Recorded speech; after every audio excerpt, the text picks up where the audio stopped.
So, as I said, we've gone through some ideas which I hope will be of some use to you as you start your writing process or as you work on your existing ideas.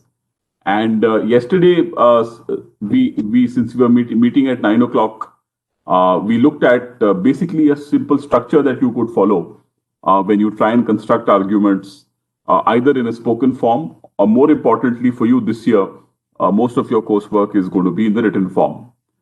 So these are just this is just a rough structure, but I guess the main point of doing this course is that you should also get used to practicing this. Because simply going through an idea, seeing what others are doing is one part of the learning process. But eventually you tend to internalize this and start applying it more effectively only with practice. So we did say that I did say that I will take you through some examples on how to construct rebuttals or refutation. Because on this slide, slide number 13, I've just shown you some methods or some strategies which are used quite commonly. But it's not necessary that all of them would be relevant in all situations. Depending on the kind of setting that you're in, depending on the kind of format that you are adopting, you may need to choose between some of these methods and see which one is more suitable in a given situation. So we do need to, of course, spend a little more time in talking about some of these methods, which may or may not be familiar to everybody. Especially the idea that you can question the underlying assumptions made by those with whom you are arguing or with those whom you are engaging in an act of communication is a slightly more difficult idea to convey, and that will require some more tangible examples in the course of our discussions. Many of the others, of course, I think are easier to understand, especially the strategy of pointing out factual inaccuracies or simply pointing out that the other side has not given you enough reasoning which meets the threshold of basic logic. And of course, you can think about strategies such as pointing out contradictions, which I said earlier can sometimes also be misused, especially when you resort to whataboutery and you try to deflect or take attention away from the actual issue in front of you. So we'll speak about some of these strategies a little more. Some others, I think, don't require that much discussion because we are engaging with a more mature group of students. So today, let me just finish the content on this slide in this presentation. And then depending on the amount of time we have today or tomorrow, we'll start getting into the reading of some extracts, which I want to use for the purpose of our discussion. So I ended yesterday with the slide number 14, which is basically a format that law students are taught right in the first year, especially when you're doing a course on legal methods. You are often told that if you have to respond to a problem-based question, or if you have to write an answer, which in a way is likely to have a certain structure, then the IRAC format, the IRAC format, which I've just put out there for your benefit, is something that students should use.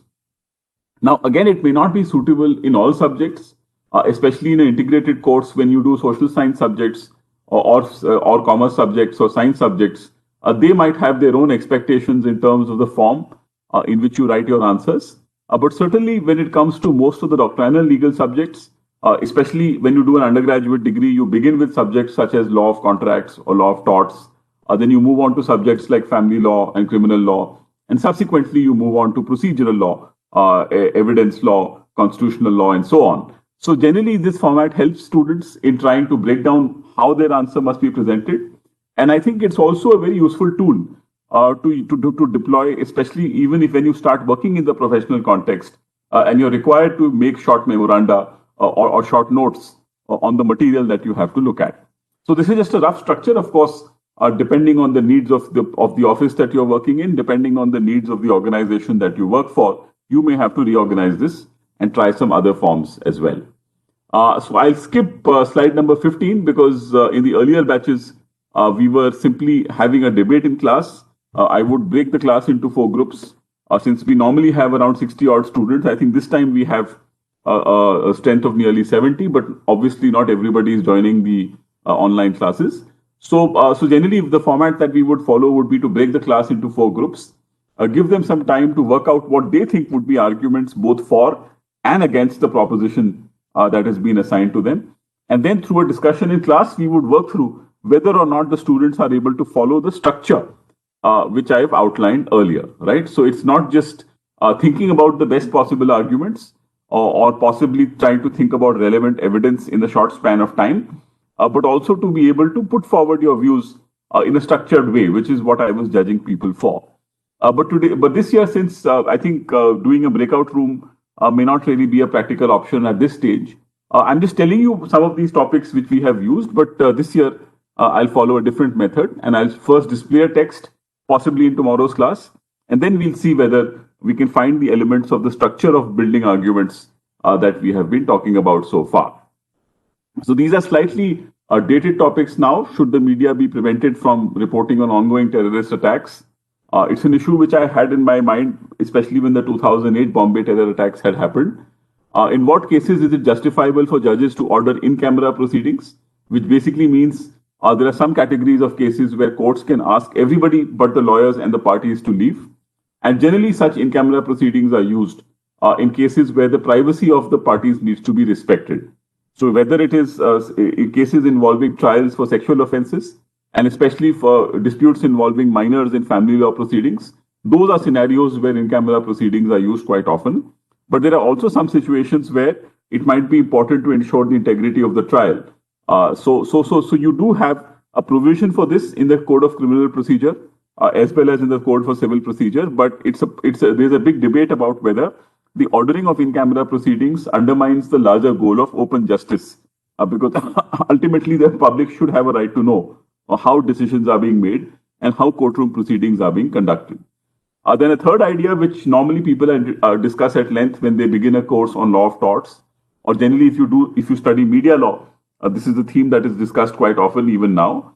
Do celebrities forego expectations of privacy because their entire career prospects are based on publicizing their lives or publicizing a certain talent that they have? So does this mean that the media can incessantly report on other aspects of their lives, maybe even their private lives, which in some cases can cause harm to them? So that was the main theme that we often bring up in relation to this topic. And the fourth one was about investigative journalists being compelled to disclose their sources of information. So all of these questions, of course, have been around in our discourse for a long time now. And generally, the idea was not to judge how well the students were coming up with arguments, but whether they were able to organize them, and structure them in such a way that you could judge them for coherence and clarity. So as I said, this year, I don't think it's practical to do this in this form.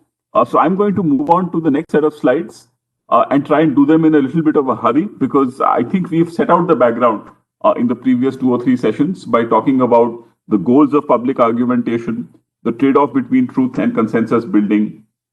And then we proceeded to talk about what the place of rhetoric or argumentation is in modern societies in comparison to what has happened in the past. So without much ado, what I will do is I will just go through some of these devices which these notes have included. And I got this, in fact, from a discussion on advertising. But the question that I want you to consider as we go through this list is whether or not we have a tendency to resort to these persuasive devices, even in our private communication, or for that matter, even in the way in which we ordinarily write. And should we be careful about how we deploy these devices and think about the ethics of using these devices as we structure our own communication, especially in the written form, which is what you have to do for the better part of this year. So let's go through this, and I'll do this a little faster because previously I was stopping and trying to offer some discussion or an analysis on each issue.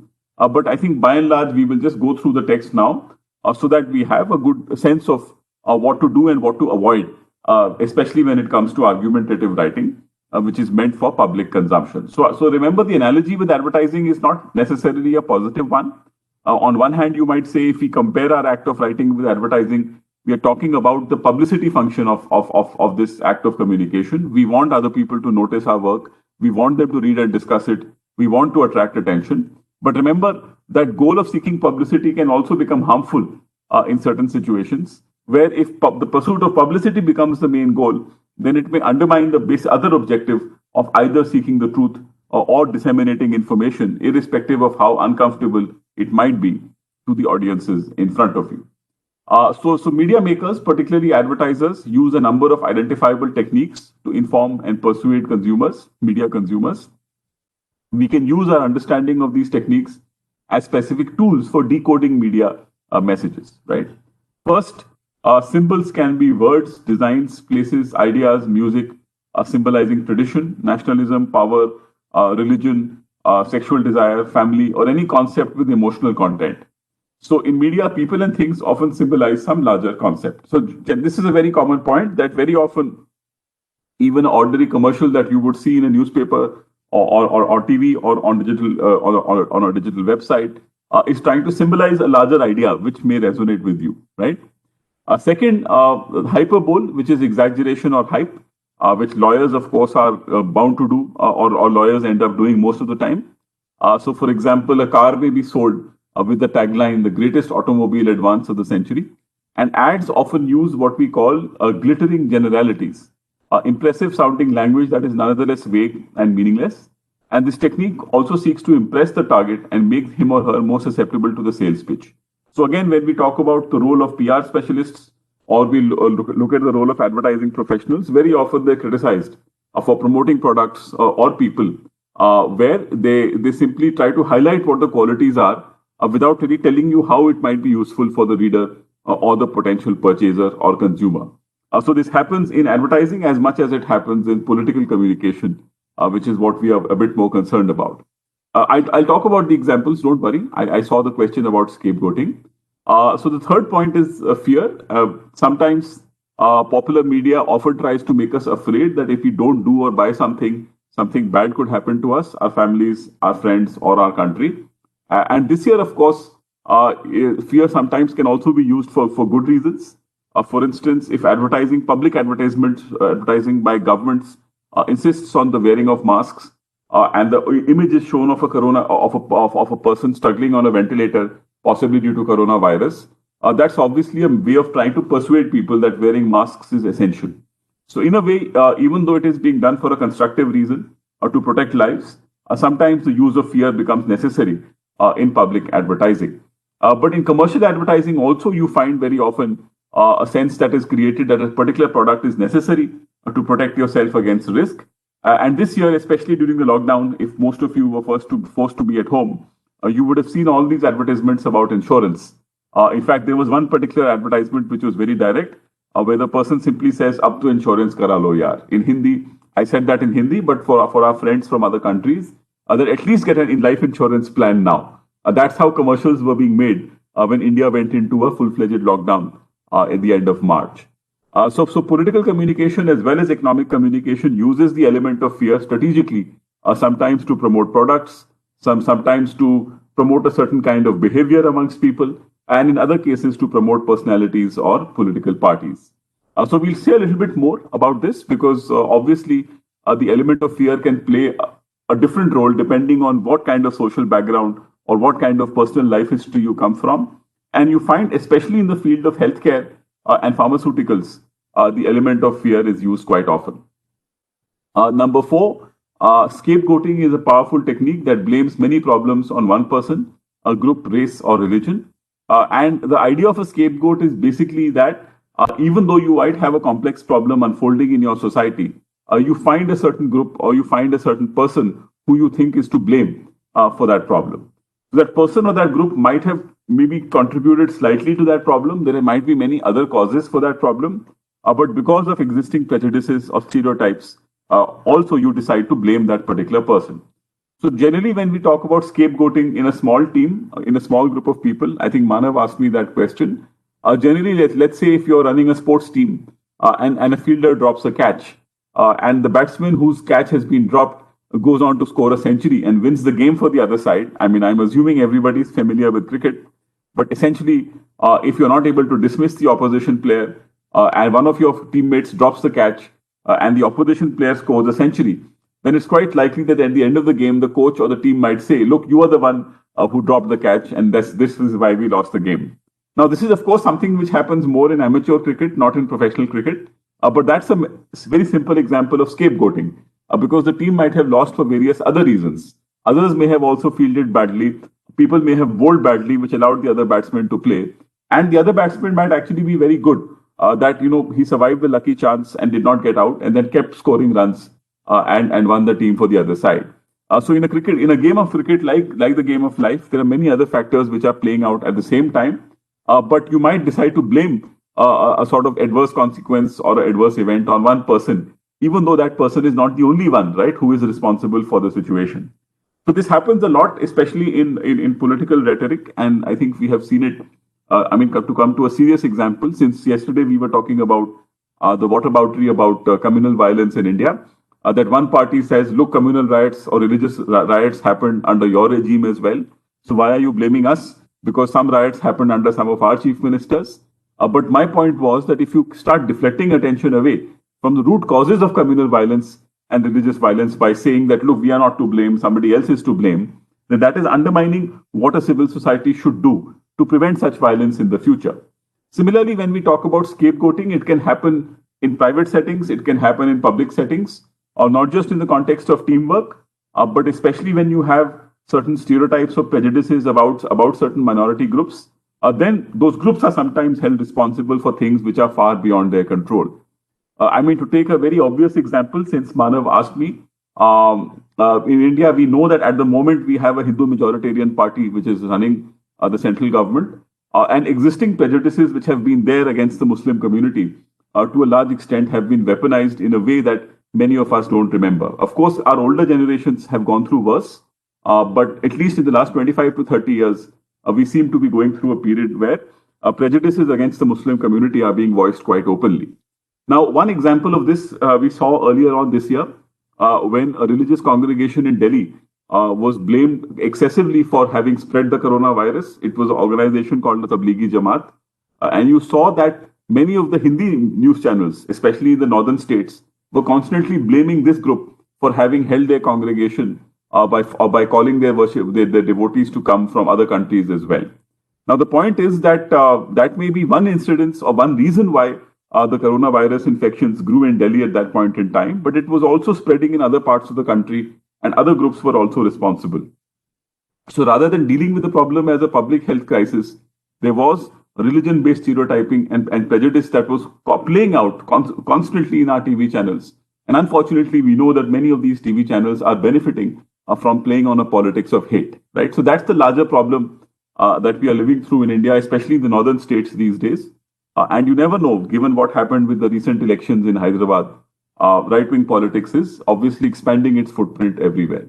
So anyway, these are passing phases. Sometimes countries recover from these phases. Sometimes countries make peace with them. So we have to see what the future holds.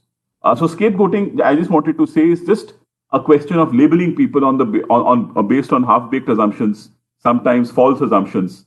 And in a way, at times it might work because other people also get persuaded that, look, this is what is actually happening, whereas the truth is far from it, right?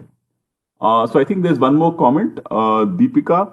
Right, so Deepika is offering an opinion that prejudice such as feticide of female fetuses in Haryana. Right, but Deepika, can you clarify where is the scapegoating happening there? Like, who is being blamed for the problem of female feticide? Yeah. Yes, sir. Actually, why I'm taking it as a scapegoating? Because the thing is, if we take up the number of childbirth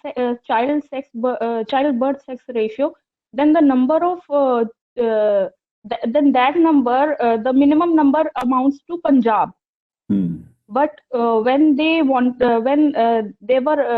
about to be elections in Haryana, then they took up this issue like Beti Bachao and Beti Padhao, and it was publicized all over India, like that the birth of a girl child is looked down upon in Haryana. Rather, right. I'm from Haryana, that's why I can tell about Right. the realities. Yeah. Like if we take the example of Olympics, or if we take up the examples of best doctors, so this is not the case that is presented in the news and media. Excuse me. Fine. No, I got it. So what that's you're why. saying is that, so we have, sorry. Do you want to finish that thread? Yes, sir. And also, there was a study which I heard on BBC radio, that there is a somewhat genetic factor which amounts to low birth rate of girl child in this northwestern part of India. Right. So there is a genetic factor as well. Okay, yeah. No, so I think your point is well taken, but it's a slightly more complicated issue in comparison to what I was saying. Because you're right. I mean, sometimes particular states can be, can be portrayed in bad light because they're not doing well on certain socioeconomic indicators. I think that was the larger context that you were touching on. But we have to also look at the evidence that has come over a long period of time, over 30 to 40 years. And sex-selective abortions, as you have correctly said, are quite prevalent in states such as Punjab, Haryana, and to some extent northern Rajasthan. Though that problem, I mean, of course, requires a solution from different directions. So I guess the point that you were making was that the fact that Haryana is highlighted as the epicenter of the problem amounts to scapegoating, whereas there are many other reasons, right, which are contributing to this problem in that part of the country. Yeah, so that's a fair point. But actually, with scapegoating, I was actually suggesting something else. Because here, right, the question of whether or not a particular government is doing enough, to ensure the problem of sex-selective abortion reduces is one part of the problem. But scapegoating is generally a bit more extreme, right? For instance, if something goes wrong, or something disastrous happens, who do you blame? And the problem is in India, actually, the situation generally involves scenarios where very often, I mean, at the moment we were talking about the pandemic and the communal reporting which happened that targeted the Tablighi Jamaat, which I think is a great example of scapegoating which is being done. But even ordinarily, right, even in communities where, for instance, you have people from other cultures, other minority communities living, it's a very common occurrence. I don't think we have to go very far to search for examples where, let's say, someone who speaks a different language or practices a different religion is easily blamed for, for enabling crime. For instance, in many cities, when you have migrants from other states, we very quickly start blaming them for the rising crime or petty theft. There are many such examples, right, which one can think about and discuss. So I thank you for your intervention, though I think the point that you were making is a bit more complicated. I mean, scapegoating is only one side of that question, because we have had a historical problem of sex-selective abortion, and son preference is a problem in many parts of the world, right? It's in India, China, and South Korea in particular, but in the northwestern states, as you correctly say, there are other reasons as well, which require further medical and sociological investigation. So let's proceed. And I think Mr. Raja is also offering an example. Let me just respond to that. Yeah, okay, on demonetization. I'm not sure. I mean, in a way, you're saying that the use of cash was described as responsible for large-scale corruption and hoarding. So was cash itself, the idea of using paper currency itself, being scapegoated? Not necessarily, because generally, scapegoating is against a person or an institution of living people. So demonetization is more an example of misplaced causal linking, because if you really wanted to tackle the hoarding of black money or the hoarding of or large-scale corruption through cash transactions, there are other steps which could be taken to tackle them. And simply not allowing the use of large currency was not really a proportionate measure. So I'm not sure if scapegoating is the best way to think through that example. Let's move on. Let's look at some of the other devices, and I'm sure you can connect it better to a few examples which you're thinking about. So point number 5, of course, in many cases, you use humor as a powerful tool of persuasion. If you can make people laugh or crack a joke alongside making your point, then you might have a better chance of persuading them. Number 6, which many of our current political leaders have mastered at all levels. I'm not simply referring to the central government, but many of our state level leaders and local leaders have also mastered it, which is the act of resorting to a big lie. So most people want to believe what they see.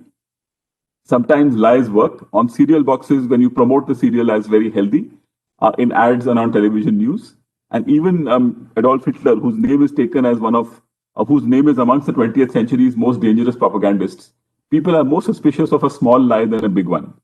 So sometimes, if you resort to a minor factual misrepresentation, people might take notice and respond to it. But when you lie publicly about something which people want to believe in, then there are situations where people often get away with it. Number 7, testimonials use famous people or respected institutions to sell a person, idea, or product. They need have nothing in common. So testimonials are generally when you want to promote a person or you want to promote a product, and somebody else who knows them says a few good words on their behalf or to say why they have certain qualities. So testimonials are also commonly used in advertising. They're also used, for example, when people apply for jobs or certain public positions. For example, a letter of recommendation is similar to a testimonial except that when you apply for an academic program, the letter of recommendation will focus more on your ability to speak, write, and your academic performance, whereas a testimonial about a certain professional might focus more on the qualities of that person. But it's not necessary that the person who is offering the testimonial might have the same kind of expertise or the same understanding of the subject matter. So you need to be skeptical or careful when you're reading testimonials about others, because the question you must ask is, who is giving this testimonial and why are they giving this testimonial, right? Number 8, a point which I guess teachers use a lot, repetition. Repetition drives the message home many times. I guess both me, Dr. Uma, all of your teachers are guilty of this. But even in advertising, even unpleasant ads work if they're repeated enough to pound their message into our skulls. So sometimes you may not really be persuaded about a certain course of action or a certain product or a certain behavioral preferences. But if the message is repeated multiple times, you keep hearing it on the television, you keep seeing it on your WhatsApp forwards, then over time you get conditioned into believing that there must be something to it. Unfortunately, this is what has happened to many of our parents, right? People who were telling us in the 90s that playing video games is a bad thing are now themselves blindly believing the propaganda that comes from social media. So, this is how communication sometimes changes within a short span of time. Then number 9, which I guess is a term which you would call the leadership principle, but that the term that is being used here is Führerprinzip, a term coined by Nazi propaganda chief Joseph Goebbels.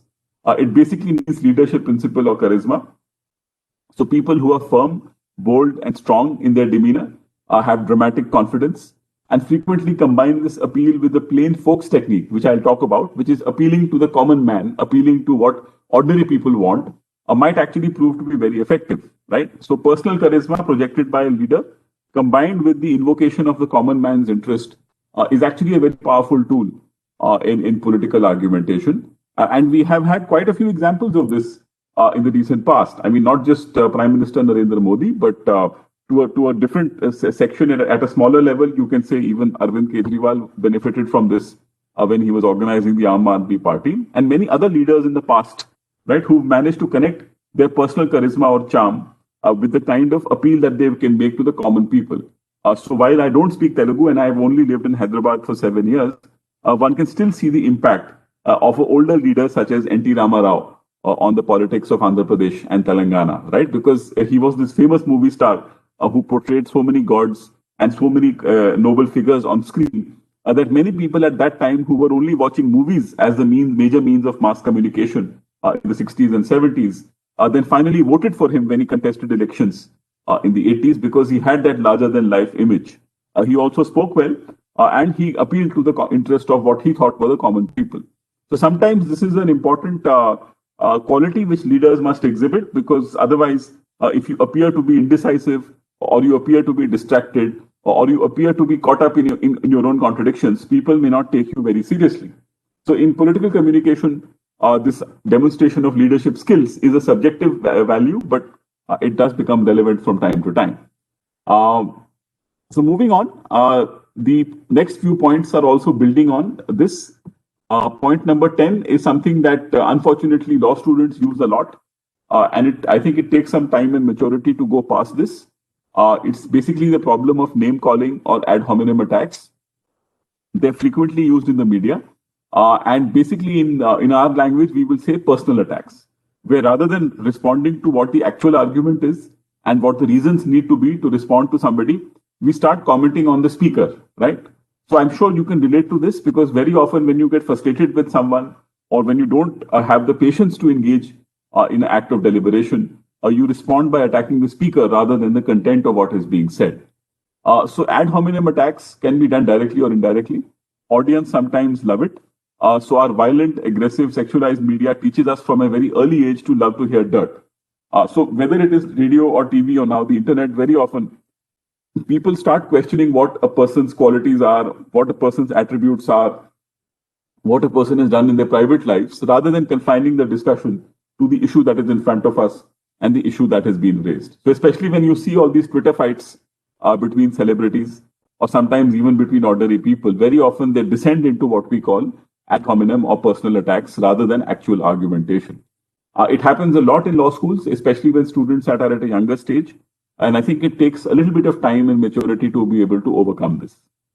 Number 11, flattery, which very often people use when they have to please their superiors or when they have to convince others to cooperate with them.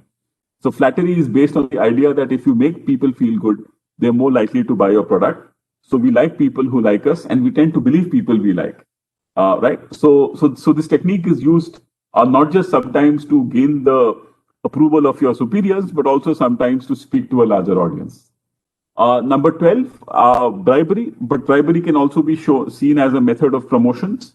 So in marketing, we often say buy one, get one free, which tries to create the impression that the product is being given away free, but you know that the merchandise, the seller and the wholesaler are still making profits, even if they're giving you a buy one, get one free offer. Or sometimes an older stock needs to be cleared, so they make it into a buy one, get one free offer, especially when you're selling clothes out of season. So this technique plays on people's acquisitiveness and greed. And unfortunately, in the long run, there is no free lunch because the company which manufactured that good, whether it is a clothes or whether it is electronic goods, is still making a profit, even if they're claiming that they're offering you more for lesser money. Number 13, diversion seems to tackle a problem or issue, but then throws in an emotional non sequitur or distraction. So also we often sometimes call it a red herring, but a red herring strictly is that rather than talking about the issue and engaging with the reasons that are in front of us, we take the discussion in a slightly different direction. So a red herring is an expression that you use to refer to diversions, but there are different strategies which people use to divert attention away from the actual issue in front of us. So we spoke about whataboutery, but diversions can happen through other mechanisms as well.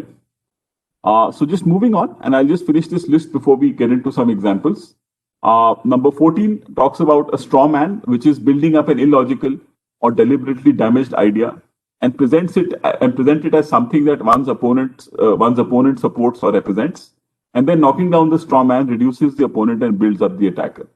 So this is called attributing absurd view, or attributing an uninformed view to the other side.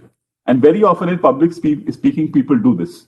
Or rather than responding to what has actually been said by the other side, you attribute a certain position or you attribute a certain view to the other side, and you say this is why they're wrong.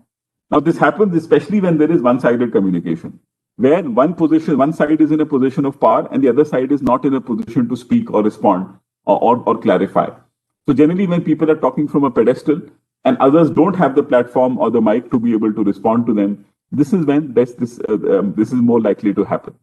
Straw man arguments also happen in political communication these days, where politicians give interviews to the media, but not really in front of their opponents.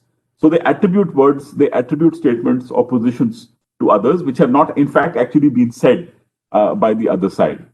So this is also something that you have to watch out for as lawyers, because whether it is courtroom argumentation or whether it is strategies outside the courtroom, this is also a commonly used method. In logical reasoning, we often call it the fallacy of reductio ad absurdum, which means you attribute an absurd position to the other side, which reduces the point to simplistic propositions, and then you find it easier to negate or respond to it. So again, I don't think we are short of examples of people who often do this as a way of life, right? Point number 15, denial, which is used to escape responsibility for saying something unpopular. So it can be either direct or indirect. A politician who says, I won't bring up my opponent's problems with the IRS, the Internal Revenue Service. I mean, this is an American example, but replace IRS with income tax has just brought up the issue, which means you're trying to bring up something, but you do it indirectly, right? Number 16, which is a point which I think, again, plays a role in legal argumentation and sometimes in adversarial argumentation, is a technique called card stacking. So card stacking essentially means that you provide a false context, which is not directly relevant to the issue in front of you. You tell only a part of the story, a selected part of the story, which gives a misleading impression to the other side. For example, read the critics' quotations in any movie ad. Only the compliments are included, but the actual criticism is sometimes not featured when a review is written. So card stacking is also a technique which lawyers use, because very often when you have to defend your client's interests, or where you have to present a particular point of view, you will not portray the entire story. You will selectively choose certain facts. You will selectively choose some interpretations which are possible, and are in consonance with the interests of your client. And you will create a context and then a storyline which favors your side. So card stacking is pretty much a part of narrative technique, and we have to be watchful and watch out for it when others are also doing it. Number 17 is sometimes something called the bandwagon effect, but you can also call it follow the crowd. But the bandwagon effect insists that because everybody else is doing something, there must be some value to it, and hence we can do it. So it plays upon feelings of loneliness and isolation. In the US, for example, with the incredible addiction to TV sports, this technique is often accompanied by the concept of being on the winning team. So the idea that because a large number of people are pursuing a certain activity or are purchasing a certain product or are preferring a certain candidate, there must be some value to what the crowd thinks, and hence we should follow the crowd. Now, we have the same problem playing out very often, not just in elections, but also in consumer behavior in India. Because when you, by word of mouth, you hear that your friends are buying a particular phone, then you might actually consider buying that particular model of phone. Or if your immediate classmates are pursuing a certain additional activity like learning a new language or learning a special skill like coding, which is being advertised even to 6-year-olds these days, then parents may feel that, look, because other 6-year-olds are learning coding through White Hat, my child should also learn coding at the age of 6, even though it might actually not be useful or suitable for a child at that young age. So advertising as well as mass communication often builds on what we call this bandwagon effect.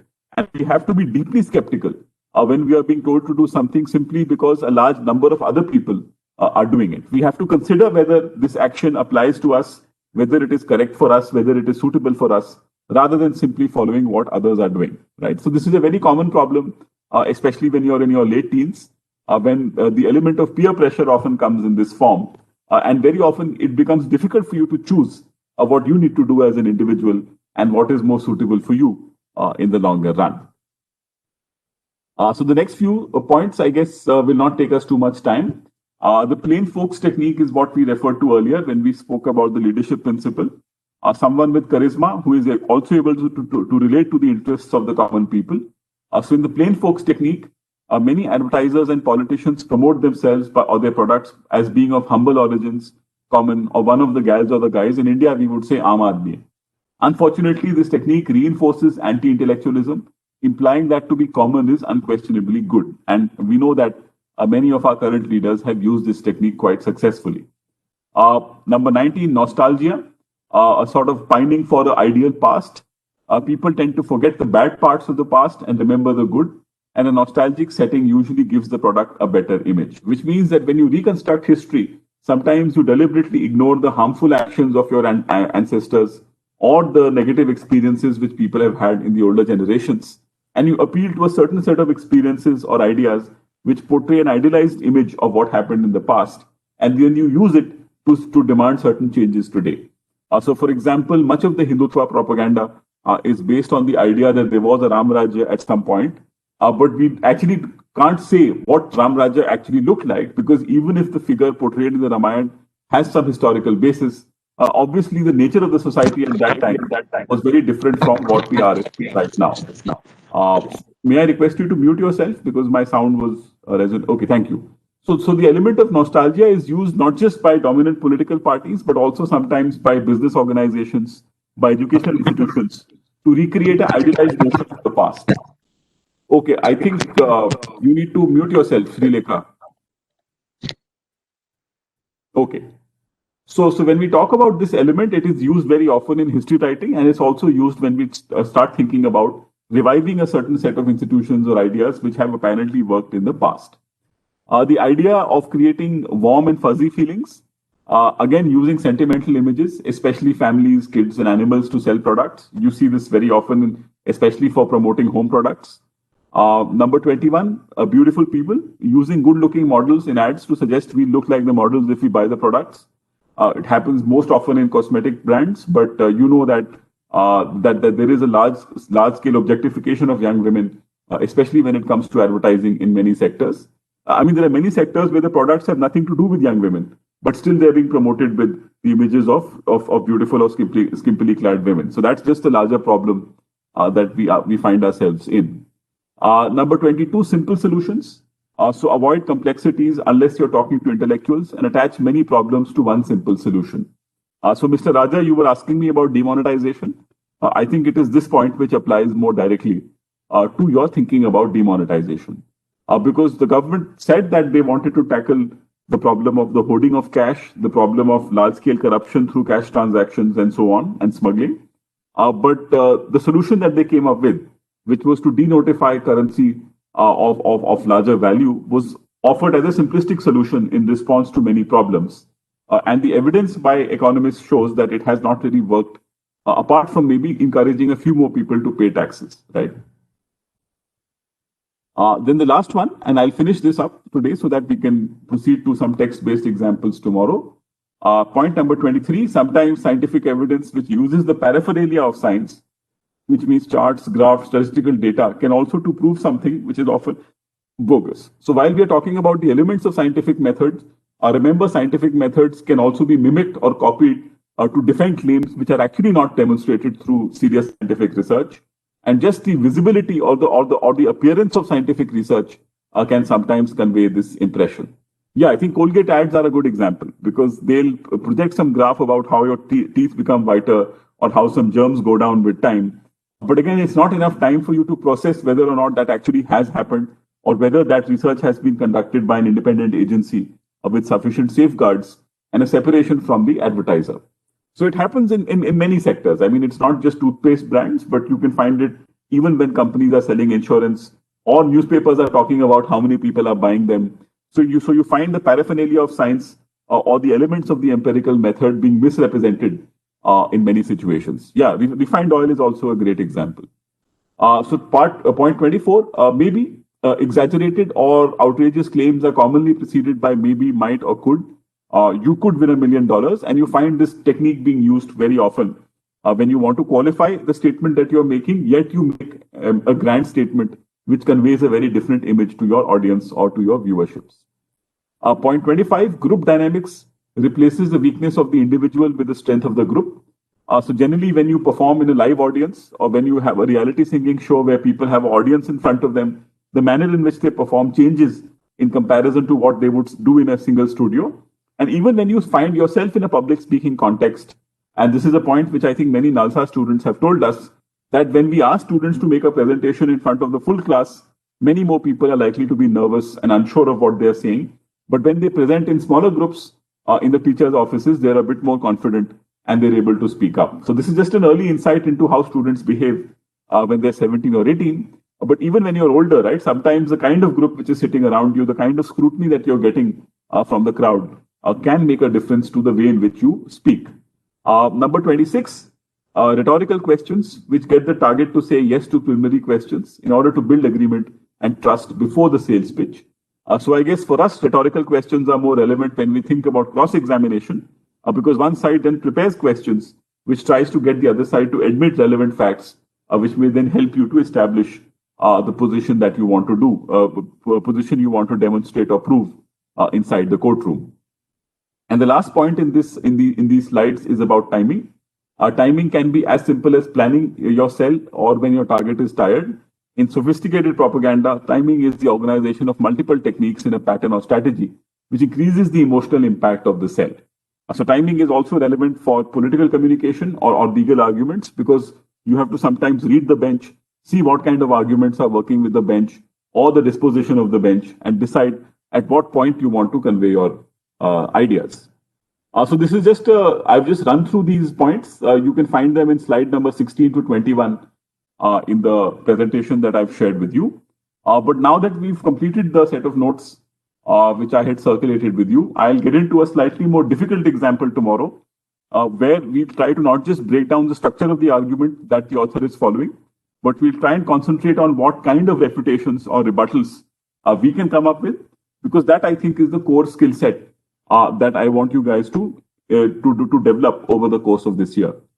So especially, as I said, in the entire presentation, I've given you a slightly long background on the utility of argumentation, on its role in public communication. But if there were 3 slides which I would really ask you to just sit separately with and think through, it's slide number 12, 13, and 14, right? Because this is essentially what you need to internalize and apply when you start writing for a public, when you start writing for public consumption. So we'll come back to this. We'll take some examples in tomorrow's class. Tomorrow, I think we are meeting at 1:00. So I will have a text ready from one of the reading materials that I've shared with you. And then we'll discuss it in class in terms of how we can construct arguments or how we can construct rebuttals based on what we are seeing on the screen, right? So any comments or any questions at this stage? I know some people were offering examples, and that's great that you were thinking through some of these devices alongside. Some of these points are a little more complicated. I mean, some points are straightforward, but especially on slide 19, you have terms like strawman, card stacking, bandwagon, which are just particular words to refer to a more common technique. So it might be just useful for you to go through this one more time when you have privately after the classes, so that you have a better sense of how we are thinking about the use of these devices and the limits of these devices in ordinary communication. Okay, so you can take your time. In any case, this content is with you because much of what I have said so far may sound very broad, may sound very general. So we'll start applying it so that we also develop the habit of trying to do this in our writing process, right? So I'm stopping the recorder for today.